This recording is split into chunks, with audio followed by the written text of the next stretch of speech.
Isyo. Serbisyo publiko. Aksyon Radio! Sa Bacolod, Aksyon Radio. Aksyon Radio!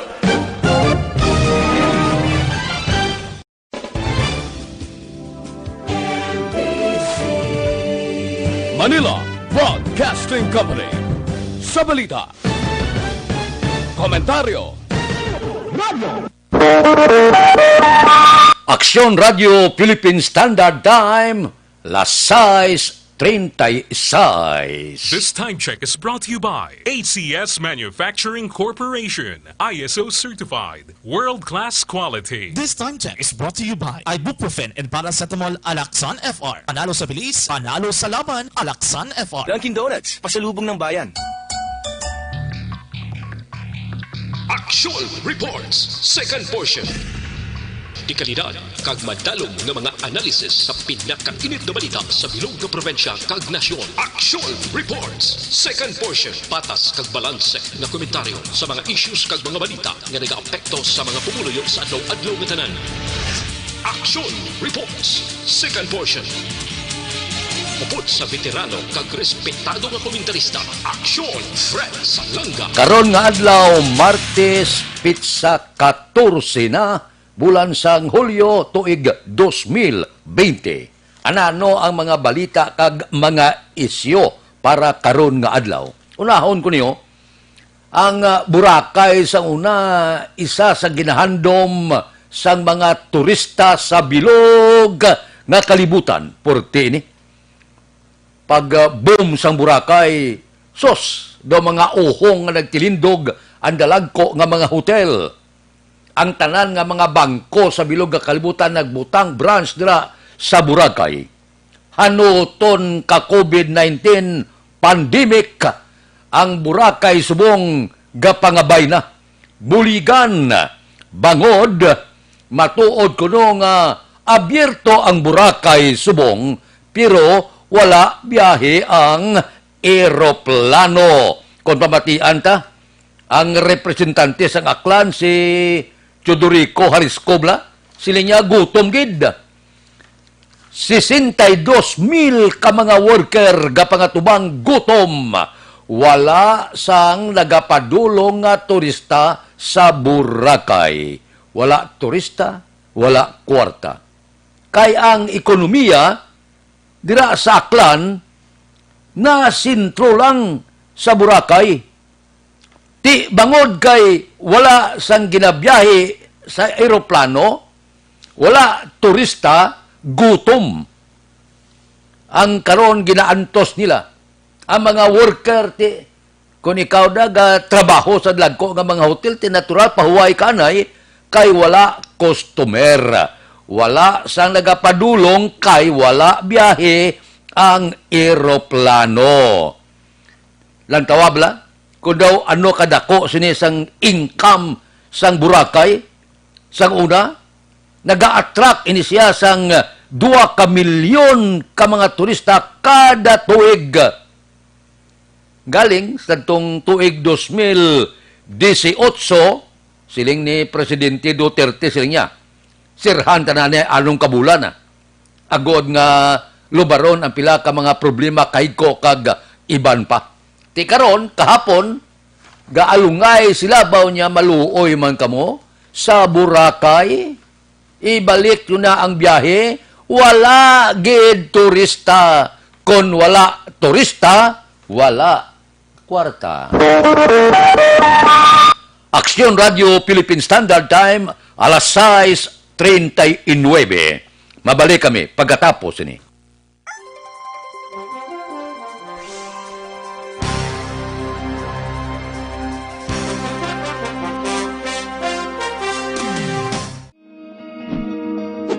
Labanan ng banta ng COVID-19 sa ating bansa, mahalaga ang kooperasyon ng bawat isa. Ang pananatili sa loob ng bahay ay isa sa pinakasimple pero pinaka-epektibong paraan para hindi kumalat ang virus. Kunwari, ikaw ang tuldok na ito. Malusog ka at malakas. Lumabas ka ng bahay. Ang hindi mo alam, may nakasalamuha ka ng may COVID-19. Tandaan, mahirap malaman kung sinong may virus. pero madali itong maipasa sa iba. Pwedeng naipasa na pala niya ang virus sa iyo nung umubo siya o bumahin. O baka naman ay nahawa na dahil humawa kayo sa parehong bagay na kontaminado. Ngayon ay mayroon ka na ring COVID-19. Isa ka ng carrier na makakahawa sa iba. Dahil maaaring ilang araw pa bago lumitaw ang sintomas na ubo, sipon, hirap sa paghinga at lagnat. Pwede ring wala kang nararamdamang sintomas, ngunit nakakahawa ka pa rin. Pag-uwi mo sa bahay, maaari mong mahawahan ang iyong pamilya. Kasama na rito ang lolo at lola mo o ang mga magulang mo na may edad. Sila ang may pinakamahina na depensa laban sa virus. Ang mga may sakit sa puso, diabetes, high blood, at iba pang pre-existing conditions, at mga buntis, mahina ang panlaban sa COVID-19. Kapag na-infect ang taong mahina ang immune system, posibleng magkaroon siya ng malalang karamdaman at kailanganing dalhin sa ospital. Sa patuloy na paglabas ng bahay at pagpunta sa pampublikong lugar, tinatayang maaari kang makahawa ng 3 pang tao at sila makakahawa ng mas marami pang iba. 20% ng mga nahawa ay maaaring maospital at dadami ng dadami ito habang mas kumakalat pa ang virus. Bukod sa dumaraming COVID-19 patients, marami pang ibang may sakit ang nasa mga pagamutan. Ang mga pasyenteng malubhang-malubha na ang karamdaman, hindi na maaasikaso. Wala ring lugar para sa mga pasyenteng may ibang karamdaman. Kaya nating iwasan ang patuloy na pagkalat ng COVID-19 kung iisipin natin ang kapakanan ng iba. Kailangan nating isipin at kumilos na parang bitbit na natin ang virus para hindi ito kumalat pa sa iba. Sundin ang social distancing. At hanggat maaari, manatili sa loob ng bahay. Kung talagang kinakailangang lumabas, panatilihin ang 1 metrong layo sa ibang tao. Maging malinis din sa katawan at sa kapaligiran. Parating maghugas ng kamay gamit ang sabon at tubig. At i-disinfect ang mga bagay na madalas hinahawakan. Ang mahalaga, mapabagal natin ang pagkalat ng COVID-19 para mas kakaunti ang mga kailangang magpa-ospital at mabawasan ang mga Pilipinong magkakasakit. Magiging epektibo lamang ito kung mananatili tayo sa bahay. Sundin ang social distancing. Isang maliit na sakripisyo para sa buhay ng kapwa nating Pilipino. Tulong-tulong tayo. Let's beat COVID-19.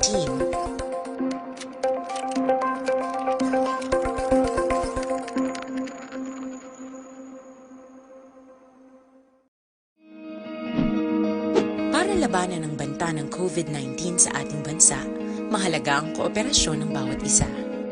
Ang pananatili sa loob ng bahay ay isa sa pinakasimple pero pinaka-epektibong paraan para hindi kumalat ang virus. Kunwari, ikaw ang tuldok na ito. Malusog ka at malakas. Lumabas ka ng bahay. Ang hindi mo alam, may nakasalamuha ka ng may COVID-19. Tandaan, mahirap malaman kung sinong may virus, pero madali itong maipasa sa iba. Pwedeng naipasa na pala niya ang virus sa iyo nung umubo siya o bumahin. O baka naman ay nahawa na dahil humawa kayo sa parehong bagay na kontaminado. Ngayon ay mayroon ka na ring COVID-19.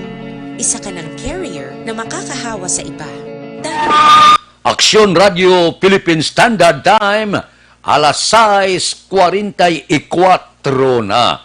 Oy, para sa kumplito nga management sa inyong liver detox mag, DTX 500 kamo adlaw-adlaw. Gamitan ninyo ini para mabakod ang aton lawas, mabakod ang mga organ, mabato sa anuman nga pamalatian nga nagalikop subong sa aton dire sa pungsod Pilipinas, labi na gid ang COVID-19. Kay ni siya nagabulig tinlo sang inyo dugo, nagasilhig sa mga impurity kag toxin sa inyo atay. Imo nga batasan na mag-DTX 500 kamo adlaw-adlaw nga tanan. Pangdipinsa sa balatian, ang DTX 500 mabakal na. Paagi sa online, kag pwede ma-deliver sa tagsa ninyo ka mga puluyan paagi sa www.kalusuganyan.ph o kon kalusugan yan Facebook page. Aksyon Radio Philippine Standard Time, las 6:45 na. Daw, tanlugon ko makadali, hindi ba lang bantog nga artista sa una, si Vilma Santos, karon House Deputy Speaker.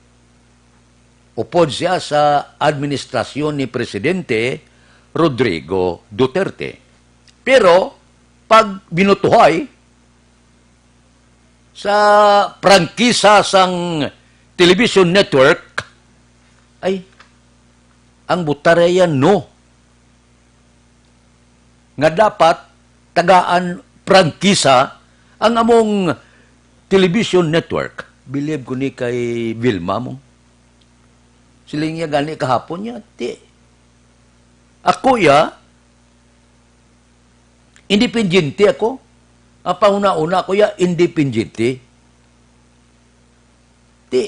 Wala ko nagpabor para kay Vilma, daw hindi amobla, nga hindi ko paghatagan prangkisa ang among television network. Siling ni Vilma, siling niya, kadua na ni matabo sa akon. Santong 2017, niya kakasan man ko sang chairmanship sa komitiba, matapos nagbuto mo ko kontra sa silot na kamatayon nga ginapaboran sang presidente. Niya subong niya ano blang pinalidad niya hatag na sakon, kaso naman kuliwat sa komitiba ko, niya no problem. Basta, ginsunod ko ang akon panguna-una, independente ko nga panghuna-huna. Portino, babae, pro maisog, may tinindugan. Kagti, pro tao Ang silingon niya, lantaw siya kung ano ang palaabuton sa mga 11,000 plus sa ila pamilya nga mga empleyado. Kamu na silin ba nagligad ang mga Lopez sirhan mo man ang among television network, damo na sila yan negosyo, hindi na yan magutman. Pero ining mga empleyado nga ginpagutman mo, upod ang iya pamilya, daw hindi ko maintindihan kung ano ang panghuna-huna sini mga 70 ka mga kongresista. Upod pa da, ang isa ka representante sang labor. Sus, daw hindi ko representante ka sang worker, nagbutar kaya pabor, kakakasan ng prangkisa ang among television network. Tiano na lang na, mga labor union da, kamusta? Representante nyo, nagbutar ya pabor, daw hindi maintindihan, no? Kada mo damo, stintas lang mo. May taga Negros pa nga nagpabor Ay, por Diyos, por Santo. Ang kapalaran sa among television network nagalutaw sa tugabang. Kung saan o siya mabalik sa ere, panahon lang ang makasugid. Mintas tanto, nga ining mga kongresista ara sa poder, mabulubudlayan ka mo. Dali naman lang 2022, may eleksyon naman. Ang kinanglan dati, kamo na lang kabalo nga mga butante kung sino ang dapat ibutang sa pwesto nga may kabalaka sa tao. Ay ho. Aksyon Radio Philippine Standard Time, alas 6:49. Mabalik kami pagkatapos ini.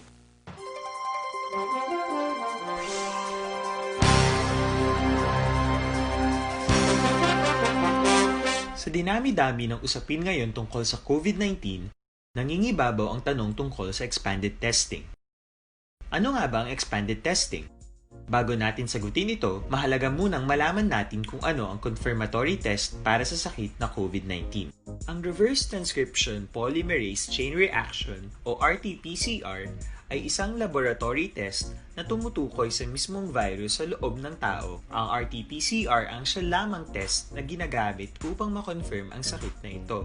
Kaya nitong alamin kung may virus na sa katawan ng isang tao bago pa man lumabas ang sintomas. Kaya naman sa ating expanded testing, RT-PCR ang ginagamit natin ngayon. Hindi ito katulad ng Rapid Antibody-Based Tests o RATs na tumutukoy lamang ng antibodies sa katawan. Sino-sino ang kabilang sa expanded testing? Sa expanded testing, ang mga sumusunod na mga tao na may history of travel sa isang lugar na may COVID-19 o nakisalamuha sa taong may COVID-19 ay sasailalim sa RT-PCR test. Una, mga pasyenteng may malubha at kritikal na kalagayan. Ikalawa, mga pasyenteng may edad 60 pataas, pasyenteng mayroong ibang sakit, o mga pasyenteng may maselang pagbubuntis. Ikatlo, mga pasyenteng may bahagyang sintomas. At ikaapat, iba pa nating kababayan at mga healthcare workers na walang sintomas ngunit may travel history o contact. Mayroon na tayong mga laboratorio na kayang gumawa ng RT-PCR sa Luzon, Visayas at Mindanao. Sa kasalukuyan, layunin ng ating gobyerno na tumaas pa ang health system capacity ng bansa upang matest sina lolo, lola, kuya at ate na pasok sa populasyong kailangan ng testing. Ginagawa natin ito upang mabigyan ng tama at agarang atensyong medikal ang mga pasyente at para matukoy ang iba pang tao na nakasalamuha nila. Mahalaga ang pagpapatest sa paglaban sa pandemya, pero mas mahalaga kung mapapanatili ang kalusugan ng ating katawan. Mas mainam kung lalabanan natin to ng sama-sama. Ika nga, prevention is better than cure. Mag-exercise, kumain ng tama, practice cough etiquette, sundin ang 1 meter rule sa physical distancing, maghugas ng kamay, at higit sa lahat, kung maaari ay magstay at home. Samahan kami sa susunod na video para malaman ang kaibahan ng RT-PCR sa RATs.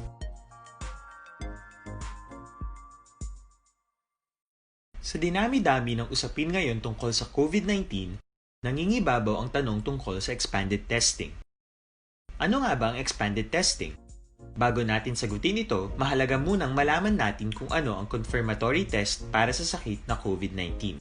Ang reverse transcription polymerase chain reaction o RT-PCR ay isang laboratory test na tumutukoy sa mismong virus sa loob ng tao. Ang RT-PCR ang siya lamang test na ginagamit upang makonfirm ang sakit na ito. Kaya nitong alamin kung may virus na sa katawan ng isang tao bago pa man lumabas ang sintomas. Kaya naman sa ating expanded testing, RT-PCR ang ginagamit natin ngayon. Hindi ito katulad ng Rapid Antibody-Based Tests o RATs na tumutukoy lamang ng antibodies sa katawan.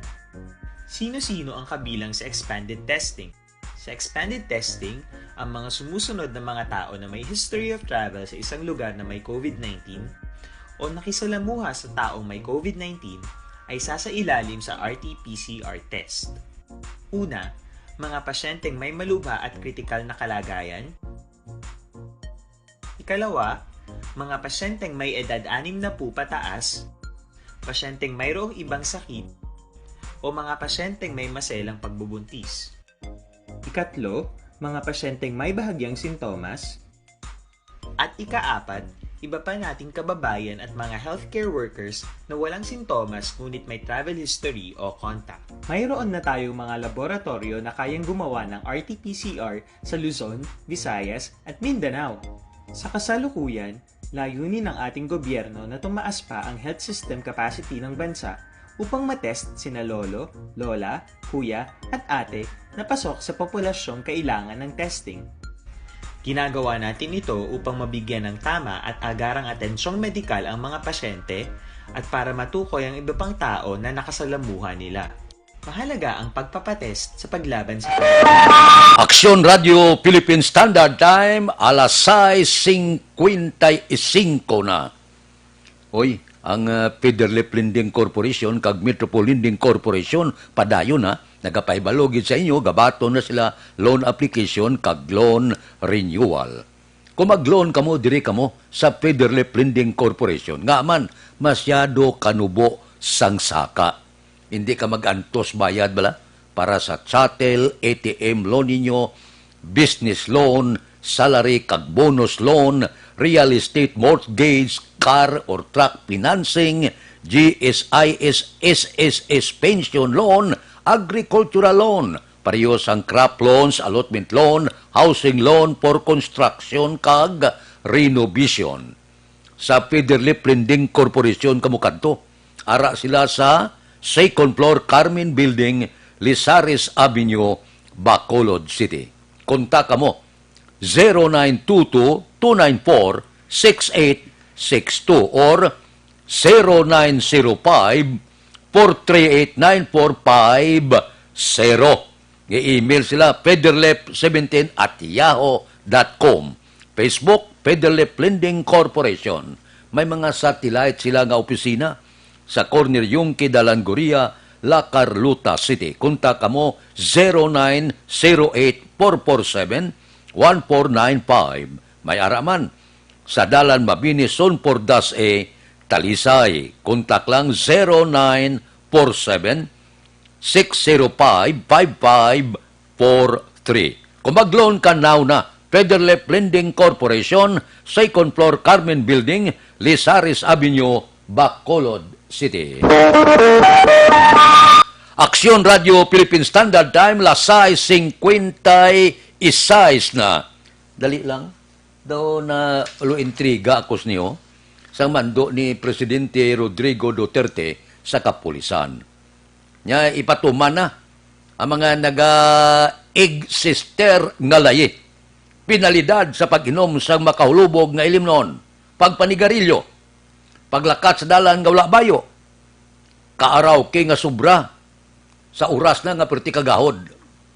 Ang akon punto amo ni, ang paglakat sa dalan nga wala bayo, daw may posibilidad pa. Tigaling kalabanan sa aton Pinoy, kami init ang aton panahon dire. Permite go ba? Ako bilugan daw go ba ko? Diyos grasya pa siya dakpon da bla. Magwa at ang bakal tinapay kung ano da. Ang karaoke ya okay. Kaya kung magsulubra kagahod o hindi makatulog ang piyak balay mo. Ari pagido. Pinalidad sa pag-inom sa makahulubog nga ilimnon. Ay ano ini? Kung hindi ka mo gusto nga mag-inom sa makahulubog nga ilimnon, ipasiran yung San Miguel daw. Pasiran yung tanan nga gabaligya sa mga whiskey kag iban pa. Mana wala ka mo ng problema, sigarilyo, o ipasiran yung mga manufacture ng tabako. Daw hindi ko maintindihan ining mando nga ni, dapat specific sa bala. Magsiling ka, pinalidad sa pag-inom sa makahulubog nga ilimnon sa lapas sa oras. Okay na ya. Di ko magagad inom-inom, diba? Karon happy-happy ka da, ga inom-inom pa da sa mga restaurant kag iban, dakpon ka. Abi klaruhan nyo. Pagpanigarilyo, ti yan na yan, personal na sa tao. Kung manigarilyo sa yati, kung luyag yung hiluan lawas siya, ito nung labot mo da. Basta nga, ang sigarilyo, may arada nga ginabutang mong, amuning sura mo, kung manigarilyo ka, maanuson ikaw, tanang nga balatian, ara sa imo. So, depende na yan sa nagapanigarilyo. Iyan na yan personal. Daw hindi ko kaintindi. Dapat laruhon ining mando ni Presidente Rodrigo Duterte. Kaya daw hindi masyado kaklaro. Personal na niya sa tagsa katao. Natapos siya trabaho, mainom-inom siya. May ara tao yung sige ya panigarilyo ya. Di siya man niya gabakal. Ang malayan na sila kung kapanigarilyo siya, ang abugahan niya ka. Akalain. Daw hindi ko kaintindi ning pati personal daw hilabtan na. Aksyon Radio Philippine Standard Time, alas 6:59. Mabalik kami pagkatapos ini. Ang inyo na batian?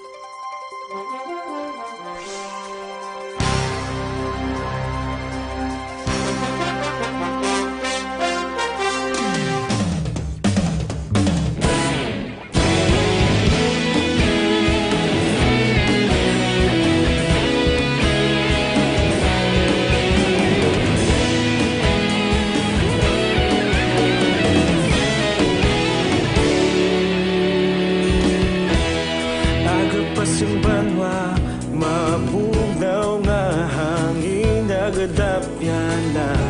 Ikaw nang ginapamatian na amon ginasandigan.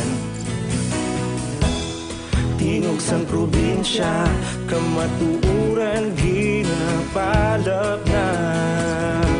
Minsay nga may dala, paglaom kag kasanag. Tinuig na nagligan, ikaw gihapon ang ako nga istasyon. Sa pagbudlak sang adlaw, sa pagtuhaw sang biton. Mga balita nga dala inspirasyon. Aksyon radyo, bakolod man sa gihapon. Padayon aksyon radyo, bakolod saludo sa imo. Padayon aksyon radyo, salamat kisa pagserbisyo. Patas kag balanse, matuod nga mensahe, wala sang ginadampingan. Padayon aksyon radyo.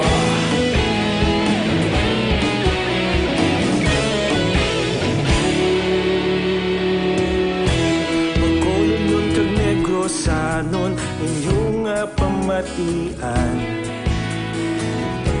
Istasyon nga nagapalaplag sang kamatuuran. Mabakod nga prinsipyo, reporter handa sa serbisyo. Kahapon, karon kag sa gihapon, kita magapadayon. Tinuig na nagligan, ikaw gihapon ang ako nga istasyon. Sa pagbutlak sang adlaw, sa pagtuhaw sang biton. Mga balita na may dala inspirasyon. Aksyon radyo, bakolod man sa gihapon. Padayon aksyon radyo, bakolod saludo sa imo. Padayon aksyon radyo, salamat kit sa pagserbisyo. Patas kag balanse, matuod nga mensahe, wala sang ginadampigan. Padayon aksyon radyo. Una sa balita, una sa aksyon, sa Bacolod Aksyon Radio. Una sa balita, una sa aksyon, sa Bacolod Aksyon Radio. Ikaulog na ngay, sa bisan ano nga kahintangan. Responsable nga pagbalita, kabayan nga ipalap na. Malasig pero sigurado, aksyon nga may dalang pagpalanggan.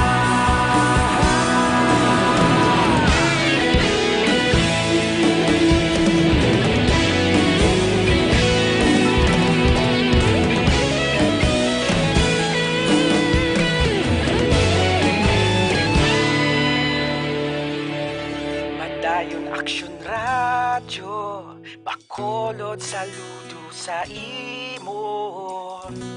Padayon aksyon radyo, salamat kit sa pagserbisyo.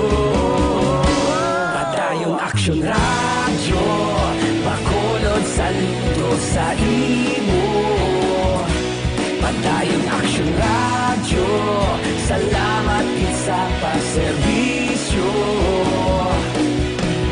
Patas kag balanse, matuod nga mensahe, wala sang ginadampigan.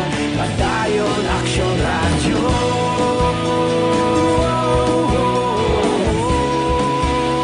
Padayon aksyon radyo.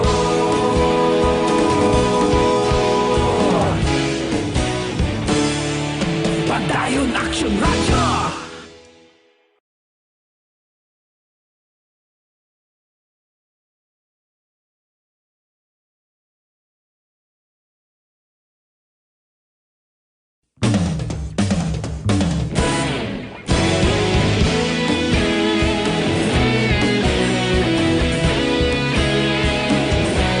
Aksyon Radio Philippine Standard Time, alas 7:05. Standby na. Sa aton Aksyon Balita Morning Edition. Liwat magadulong sa aton sa mga balita lokal, nasyonal, international, sports kag artista. Upod kita kay Aksyon Boy Duran, kag Aksyon Dorel Cabato. Aksyon Fred Salanga, una sa balita, una sa aksyon, sa Bacolod, Aksyon Radio.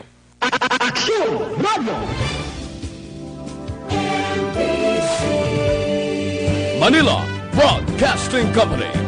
Sa balita,